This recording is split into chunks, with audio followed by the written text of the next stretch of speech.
Bonjour et bienvenue à vous dans la nouvelle saison d'Entre eux et nous. Je suis Laurence Garcia et tous les mois, nous explorons les initiatives et les nouvelles formes de solidarité et de transmission entre les générations, entre nous tous.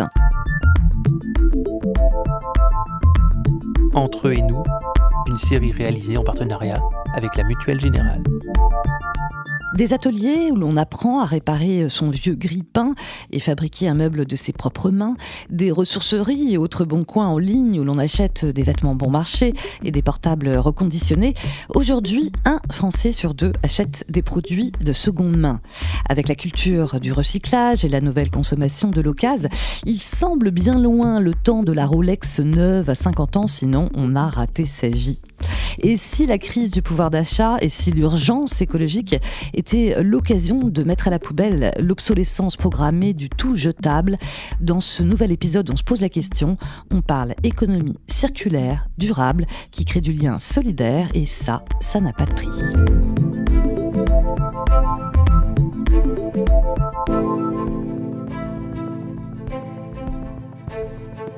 Bonjour David Laurin. Bonjour. Vous êtes le fondateur de Recyclivre que vous avez créé en 2008. C'est aujourd'hui le premier vendeur français en ligne de livres d'occasion en France et à l'étranger avec 4000 livres d'occasion vendus chaque jour. Chiffre d'affaires de 9 millions d'euros en 2020. Bon, on peut dire que c'est une vraie réussite. Oui, ça a commencé pas très loin d'ici, ça a commencé juste dans le 18e. Vers Pigalle, là. Où j'ai commencé à vendre mes livres en mettant en vente mes livres en me disant en fait j'ai un problème, j'ai trop de livres chez moi, je sais pas quoi en faire, j'essaie de trouver une solution pour pouvoir les donner facilement, j'en trouve pas et puis les livres c'est un bien un produit particulier, on n'a pas envie de le jeter à la poubelle. C'est vrai. On est attaché parce que c'est une histoire à un moment dans notre vie, on nous l'a donné, on nous l'a prêté, etc.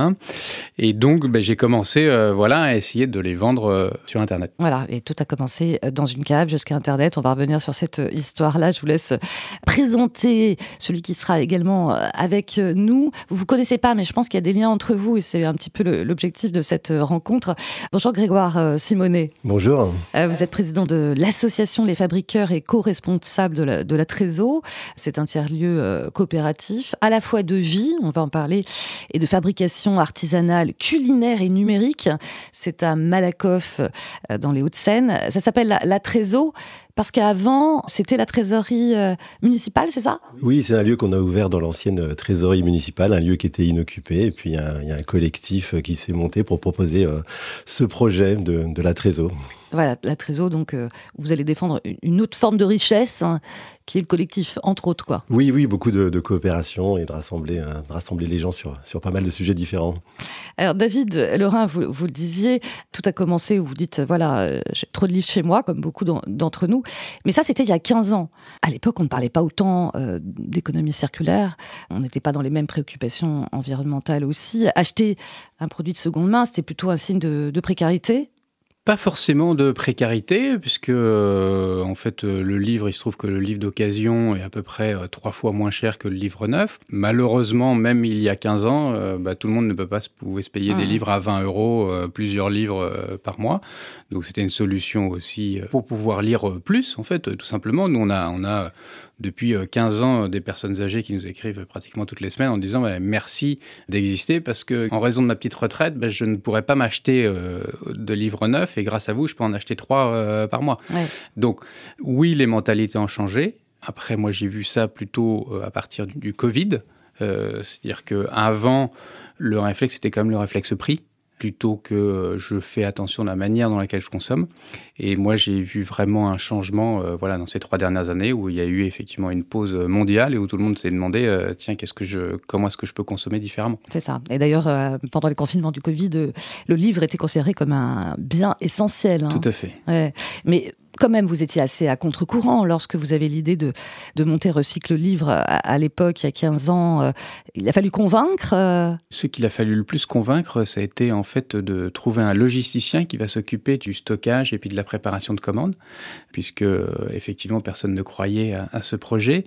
Je suis évidemment pas le premier à avoir l'idée, mais voilà, j'y ai cru et j'ai peut-être exécuté de manière différente. Et puis aussi, je suis tombé avec un logisticien avec lequel on travaille depuis 15 ans, qui est une entreprise d'insertion réadapté, qui m'a fait confiance quand je suis arrivé en leur disant écoutez, regardez les 10 cartons que je vous apporte, le mois prochain il y en aura tant, etc. Et puis moi aussi de l'autre côté je leur ai fait confiance parce qu'à l'époque ils ne traitaient que le plus petit objet, c'était une palette. Donc on a grandi ensemble et voilà, c'est une histoire qui dure depuis 15 ans. Vous le disiez juste à l'instant, c'est vrai que le livre c'est un objet intime. On sait qu'il y a un Français sur 2 qui achète des biens culturels en ligne, aussi bien des CD, des DVD, des jeux vidéo. Comment on explique que le livre soit parmi les articles les plus populaires que l'on vende ou que l'on achète ? Le livre c'est quelque chose, on apprend à lire à l'école, c'est quelque chose qu'on a en fait dans la main depuis le plus jeune âge. Alors il y en a qui ont plus de chances d'en avoir ou pas dans les familles, mais en tout cas à l'école, on apprend encore à lire sur des livres. Et c'est vrai que c'est des moments qu'on partage avec un objet. Et j'ai une petite anecdote comme ça là-dessus aussi. C'est une personne qui nous a envoyé un message en nous disant « Écoutez, mon mari est non-voyant, il lit des livres audio. Et la plupart ne sont plus édités. Et grâce à vous, je peux les racheter en fait d'occasion. Et on peut partager ces moments ensemble. » Donc c'est vraiment des histoires super, quoi. Ouais. C'est vrai, c'est un objet intime, le livre. On a du mal à le jeter, même si les livres nous embarrassent parfois et qu'on habite des petites surfaces. C'est votre cas aussi à vous, pas Grégoire Simonet ? Oui, on en achète moins en moins parce qu'on regarde plus des écrans, mais ça reste un objet, oui, c'est important. Il y a des recycles livres ou des boîtes à livres, parce qu'on voit qu'il y a de plus en plus de boîtes à livres aussi, où on donne des livres plutôt de le jeter en bas des immeubles, du côté de Malakoff. C'est un objet qu'on a été amené à fabriquer. Il y a eu quelques années, avant l'ouverture de la Trésor, on était encore un petit groupe de bricoleurs dans un garage. La ville de Malakoff nous avait demandé de fabriquer des boîtes à livres et on a transformé ça en projet collectif, non pas de les fabriquer nous-mêmes, mais de les fabriquer avec les habitants. Et c'était un peu au début de l'histoire. Ouais. C'est ça, le début de l'histoire. De la Trésor, à Malakoff, c'est fabriquer tous ensemble, apprendre des uns des autres. C'est ça la devise de ce... Oui, je pense que fabriquer, c'est quelque chose qui est important. Savoir peut-être le minimum, planter un clou, accrocher un truc, réparer une prise électrique, des petites choses comme ça. Tout le monde n'est pas bricoleur, mais je pense que ça fait aussi de nous des citoyens. Et donc fabriquer des choses, les réparer, c'est important. Surtout pour éviter de les jeter ou de racheter, d'être incité à acheter toujours et toujours. C'est des questions de l'époque. On a des objets, on en fabrique beaucoup, on en fabrique trop. Voilà, il faudra en fabriquer moins et donc les faire durer. Et donc réparer, c'est un des éléments. Ouais. Parce qu'il faut le rappeler, la Trésor, c'est un lieu où on apprend, mais le culinaire, la cuisine, à servir d'un tournevis aussi. C'est quoi ? C'est des ateliers ouverts avec des artisans Alors, la Trésor, quand on y rentre, c'est un café, un restaurant, pour en faire un lieu ouvert à tous, qu'on puisse rentrer facilement, qui est facilement identifiable. Quand on rentre dans un café, c'est quelque chose de connu. Il y a une cuisine ouverte avec des éléments culinaires. On fait des cours de cuisine, on loue de la cuisine à des artisans quand elle n'est pas utilisée par le restaurant.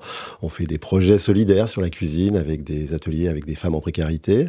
Et puis après, dans les étages, on a 2 étages d'ateliers dans lesquels on reçoit sur certains moments des particuliers qui vont apprendre les uns des autres, qui vont bricoler. Ça peut être sur de l'artisanal, de la couture, du bois, jusqu'à des outils numériques, l'impression 3D, la découpe laser. Donc les particuliers, mais aussi des artisans. On a 7 artisans qui ont des petits espaces de travail. Et voilà, il y en a d'autres personnes qui viennent à la journée pour des durées plus ou moins longues, toujours autour de la fabrication. C'est ça. Et ce qui est étonnant chez vous, c'est que les uns et les autres, on peut apprendre à servir parce que finalement, on oublie de se servir de ses mains, on ne sait plus se servir de ses mains. Oui, c'est quelque chose que, alors, pareil, on veut pas te faire comme je dis, le vieux con qui dit c'était mieux avant, ça avait bricolé, mais je pense que c'est important de savoir faire des choses. Je pense que, par exemple, c'est notable dès qu'on pense aux enfants. Les enfants, ils vont à la bibliothèque, ils vont à la piscine, ils vont au musée, ils vont au cinéma. Nous, qu'ils aillent dans les ateliers, apprendre des trucs, et ça me semble aussi important. C'est un élément supplémentaire qui fait de nous il y a de l'émancipation à fabriquer soi-même, à maîtriser un peu mieux les objets. Il y a de l'émancipation à fabriquer soi-même. Il y a toujours un peu la question, ceux qui fabriquent les objets, c'est une des questions que je trouve du moment, ceux qui fabriquent les objets, ils décident pour vous comment vous allez l'utiliser. Et nous, l'être humain du XXe siècle, il est entouré plein d'objets. C'est ce qui fait, on utilise plein d'objets. C'est important. Et ceux qui font les objets, ils décident pour vous. Alors c'est hyper, on en a vite conscience quand on parle d'un téléphone portable. Voilà, les gens qui font, ceux qui font le téléphone, qui font tourner les logiciels, qui font tourner les réseaux sociaux, décident un peu à votre place de comment ça marche. Mais c'est vrai pour un grille-pain. Vous achetez un grille-pain et puis vous achetez un grille-pain, vous avez pris le rouge parce que vous n'avez pas le bleu parce que vous préférez cette couleur-là. Puis vous n'êtes jamais posé la question de comment il a été fabriqué, combien de temps il va durer, est-ce qu'il est costaud ou pas. Vous avez pris le plus joli en fait, parce que vous n'y connaissez rien. Et puis après il tombe en panne, et vous êtes embêté, et puis vous avez pas parfois vous n'avez pas trop d'autres solutions que d'en racheter un autre. Et derrière toutes ces questions, pourquoi on achète un grille-pain qui ne se répare pas? Pourquoi on ne sait pas le réparer? Pourquoi personne n'a envie qu'on le répare? Pourquoi il a été fait pas costaud, en fait?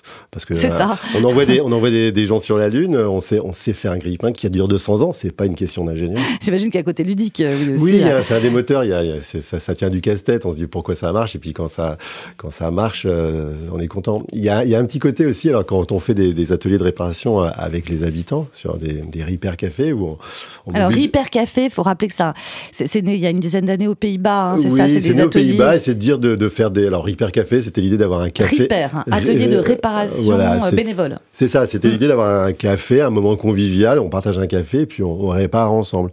Donc, voilà, nous à la Trésor, comme d'autres endroits, il y en a pas de plus en plus un peu partout, on arrive à mobiliser des bénévoles, une dizaine, 10-12 sur un après-midi, et puis on demande aux habitants d'apporter un objet à réparer, et on le répare. Souvent, c'est quoi? C'est des objets d'électroménager? Alors, il y a beaucoup d'électroménager, de la hi-fi, mais parfois on tombe sur d'autres objets plus atypiques, je sais pas, un jouet mécanique, un sous-table boîte à musique, une fois, une pédale wah-wah, enfin, voilà, ça peut être très varié, mais ouais, beaucoup d'électroménager.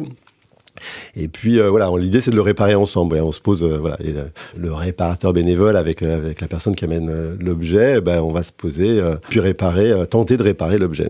Voilà, réparer et fabriquer ensemble, c'est entre eux et nous, le podcast sur la transmission et la solidarité entre les générations.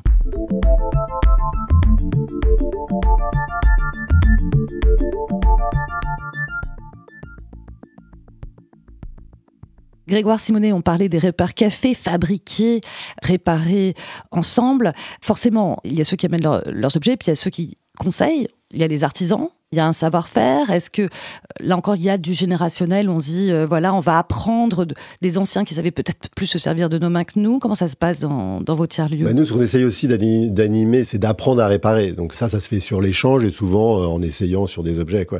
Donc il y a une partie, qui est importante, c'est d'apprendre les uns les autres. Il y a des techniques pour réparer. Et puis derrière, ça pose aussi ensemble, en apprenant à réparer ou en réparant juste avec quelqu'un qui est venu avec son objet, ça permet d'ouvrir la question que je posais tout à l'heure. Pourquoi ça se répare pas, en fait? Et ça se voit, quoi.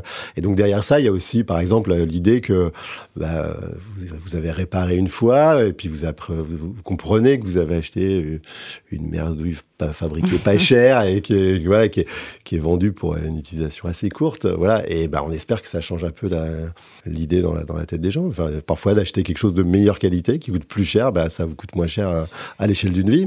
Mais justement, tout à l'heure, David Laurin disait qu'il a vu un avant, un après, le confinement, les périodes de Covid, dans le réflexe et le besoin finalement de se réoccuper l'esprit et de bouquiner. Et vous, chez les gens qui viennent dans ce tiers-lieu, est-ce que ce sont des préoccupations d'ordre financier, économique aussi, puisqu'on parle beaucoup de la crise de l'inflation et du pouvoir d'achat, ou est-ce que ce sont des préoccupations d'ordre écologique ou les deux? Il y a ces deux trucs-là et puis la convivialité.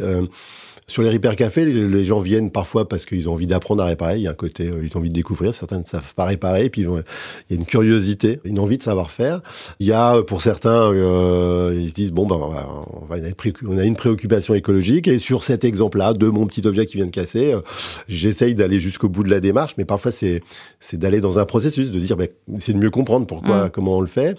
Et puis, on a aussi un public qui vient parce que économiquement, c'est compliqué. Et de réparer un aspirateur, c'est important parce qu'en acheter un neuf, ça coûte cher et qu'on n'a pas forcément les moyens. David Laurin, fondateur de Recyclivre, je le rappelle, vous le répétez souvent, vos 3 piliers à vous, c'est la solidarité, le développement durable et la rentabilité.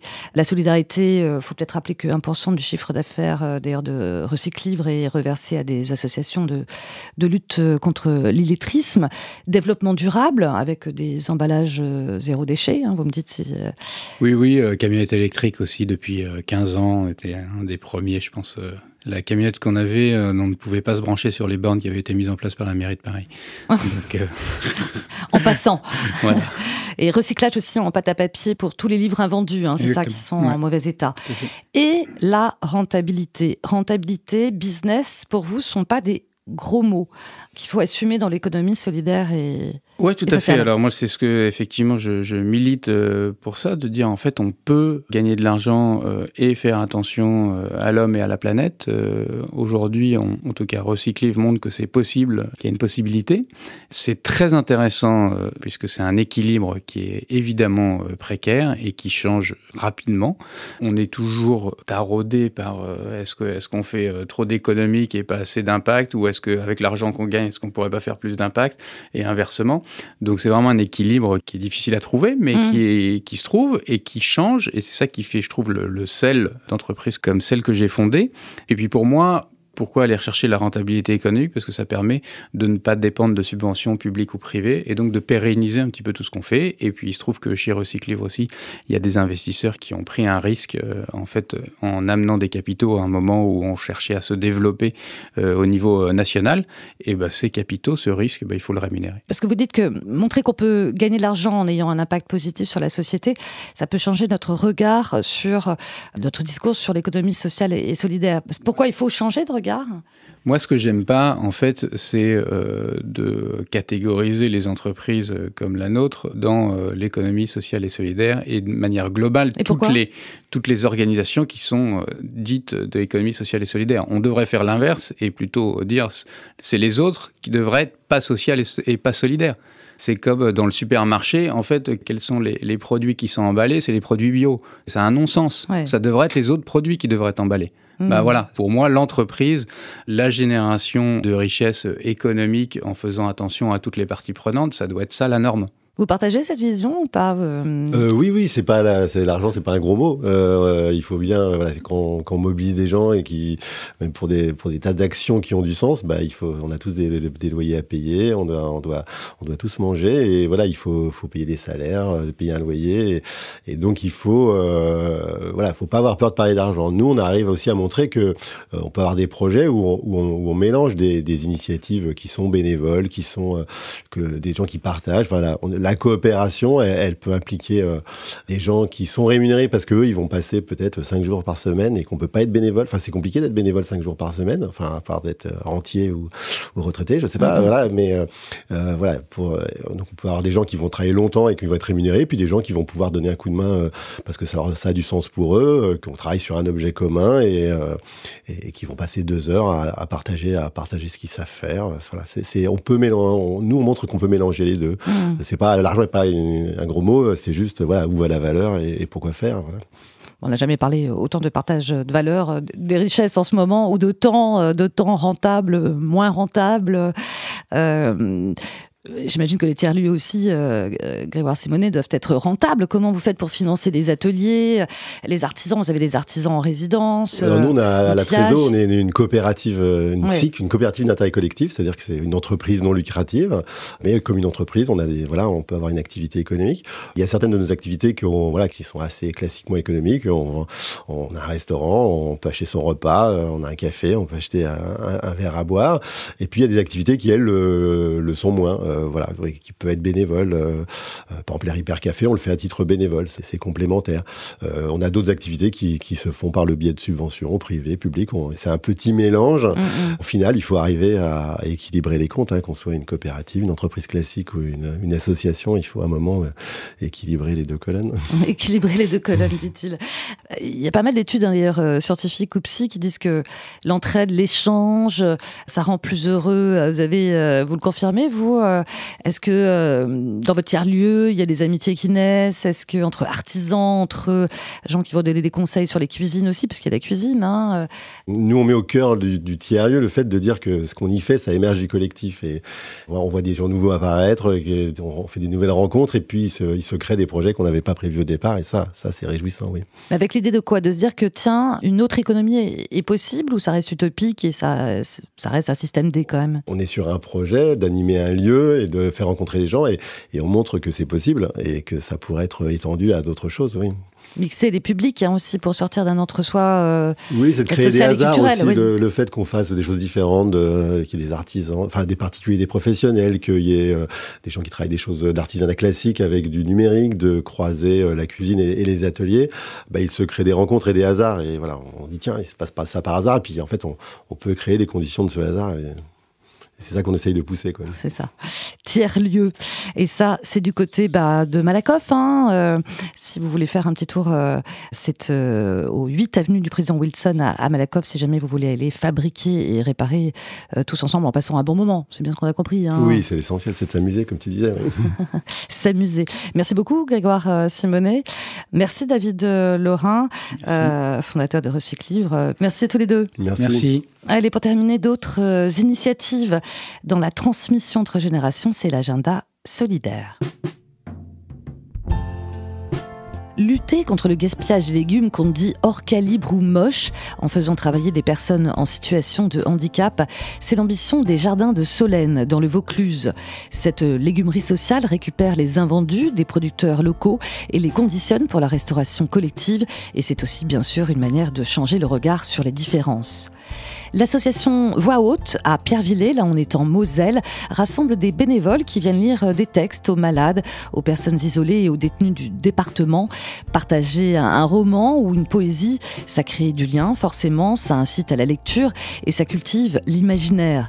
Alors si jamais vous voulez rejoindre l'équipe des lecteurs bénévoles en Moselle, le site de l'association voix-haute.fr.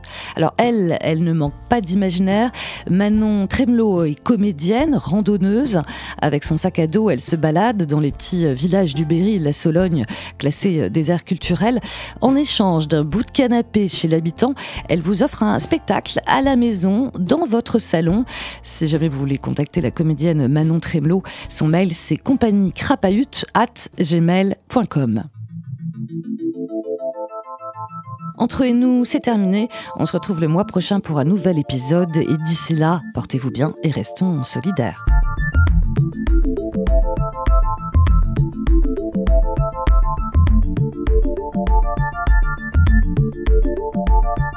Entre eux et nous est une série réalisée en partenariat avec la Mutuelle Générale.